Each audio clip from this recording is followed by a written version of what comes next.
Ice Cube a tourné La Guerre des Mondes sans réalisateur ni partenaire de jeu. Et je pense clairement que tu te souviens de ce film La Guerre des Mondes sur Prime Video qui est une véritable daube, hein, on peut pas dire mieux. Alors oui, Atoman est bien au-dessus, mais c'est vrai que La Guerre des Mondes c'était déjà quelque chose. L'acteur Ice Cube nous a déclaré qu'il avait tourné ce film pendant la pandémie. Oui, pendant la pandémie, c'est pas une blague, j'ai relu l'article plusieurs fois.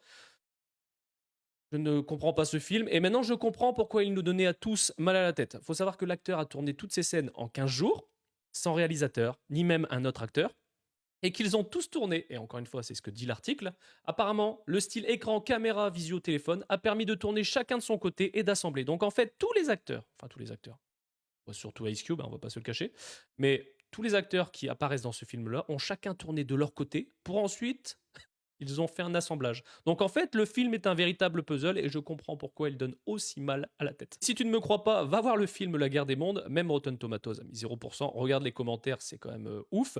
Oui, Atoman, c'est encore pire, mais maintenant je comprends pourquoi le film est comme ça, tu vois. Et je trouve ça dommage.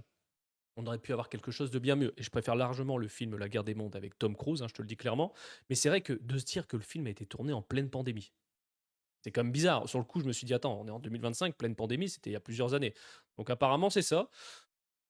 Je ne pense pas qu'il y aurait une suite. Et c'est vrai que le style, en fait, tu te rends compte que l'acteur était tout seul devant un bureau à se filmer. Donc je peux comprendre en fait qu'il n'ait même pas été cadré ni rien. C'est quand même hallucinant de tourner un film sans même un réalisateur qui te guide.